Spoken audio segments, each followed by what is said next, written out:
waiting for Augusta. In fact, let's start there. Okay. If you would just give esteemed audience who might not be familiar kind of an overview of the novel. Okay.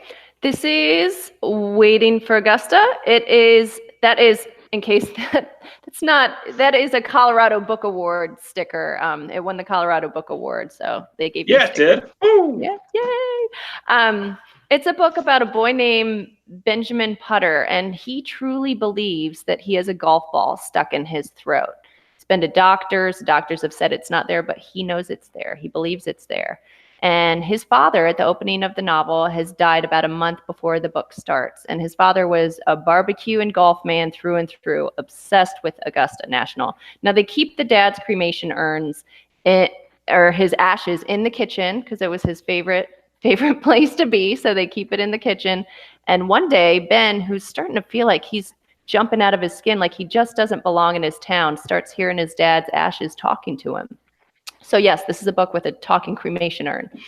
So long story short, he steals his father's ashes and runs away to try to scatter the ashes at the place where his father wants his ashes scattered, which is the 18th hole of Augusta National Golf Club. And this is during the Masters tournament. Just happens to be during the Masters tournament. Had to add some stakes.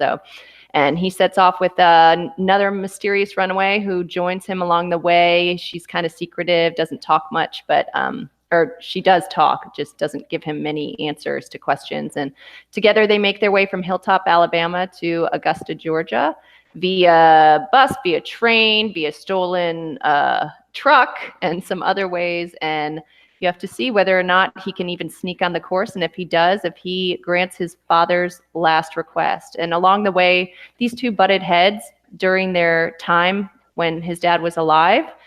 Ben's an artist. It's a time when his father doesn't really approve of that. He doesn't think it's tough. He thinks Ben should be like a little bit more of a man maybe, and barbecue and golf. And so it's with the talking cremation urn, it's an opportunity for these two people who didn't talk much when dad was alive to get to know each other. So it's a book about second chances and miracles and kind of growing up and letting go. And I love that that metaphor, that idea of a lump in the throat that you've got to swallow being a golf ball. Yeah. Well, read the book. It might not be a metaphor. Who knows? Yeah. No spoilers here. It's definitely a golf ball. Yeah. The book ends in surgery. Yes. What I wanted to ask you, I've got a couple of questions about all your books, but that one in particular, I wondered, on its surface, that story doesn't appear to be needed to be set in 1972 during desegregation, and yet that gives you so much opportunity to be there. What was it about that setting that spoke to you and was appropriate for that character and that story? I set it in 1972 do you want to hear how I got the idea for it? Of course. Okay, so I was standing in the kitchen with my husband and his brother, both huge golfers, and we, as adults do, being slightly morbid, we're talking about what we wanted done with our bodies after we pass away.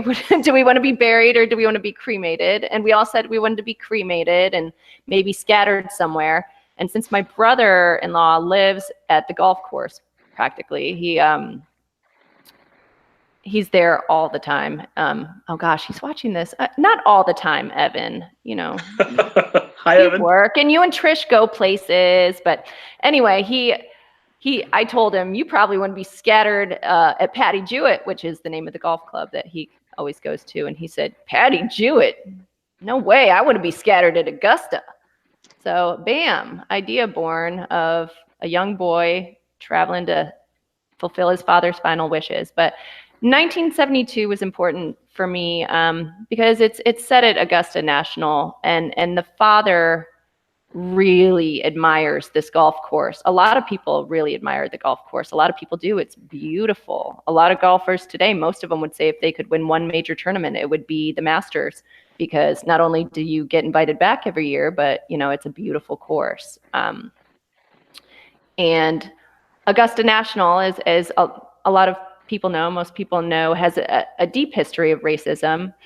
And I didn't necessarily want to write a book about it with without making a reference to that, and I wasn't sure how to do that if it was set in contemporary times.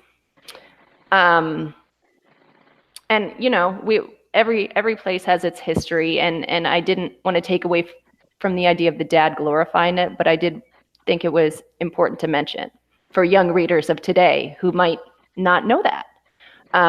So I said it in 1972.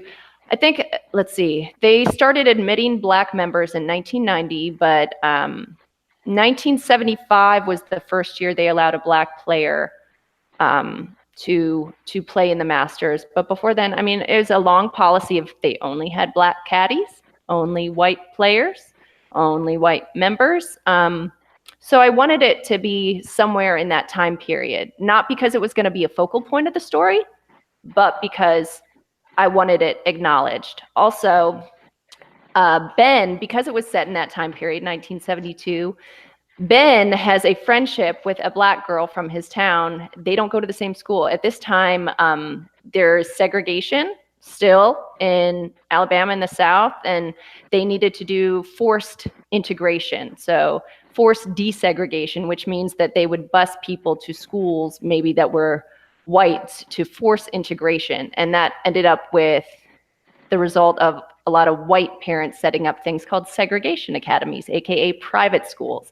Something that still, I think, goes on today to avoid having diversity in their school. But Ben's friend starts going to his school. And he's great friends with her. He's excited for her to be there. But then all of a sudden, there's an incident at the beginning of the book that's kind of referred to. It's already happened. And there's an incident in the cafeteria, and he doesn't help her. And he should have, and he knows that. And she stops talking to him. She stops talking kind of in general. So he's at this place where he's hurt his friend. His father's died. He doesn't feel like, you know, he loves his art. He doesn't know how to be able to do it. He just wants to run away.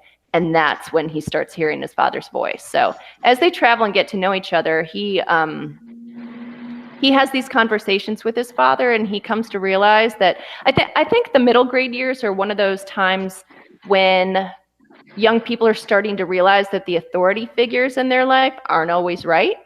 The people who make the rules aren't always right. They don't always have people's best intentions in mind. And it's a story about, and I think if they don't, we risk the danger if they don't start asking questions. That's how opinions get passed down. They get absorbed by younger generations. They get spoken to the younger generations over and over until the younger generation thinks, hey, that's my opinion too. And this is a story about how Ben sees some opinions that his dad has and starts to question them by the end of the book. And so that idea of questioning authority fit in with the themes of desegregation and Augusta. Again, not a huge focal point in the story, but also when I was doing research, 1972 pops up for a desegregation, a video of parents protesting a bus in Augusta, Georgia in March of 1972. Just happened to be after I decided on 1972. Bam, there is an actual video of people, parents protesting the bus coming in and kids getting off the bus about 2 weeks before my fictional character would have been going to the Masters. So it just seemed, you know, we talked about it. It was like one of those moments, well, yeah, I was supposed to set it here. And I worked that scene into the book. When they got to Augusta, I worked them seeing that protest. So.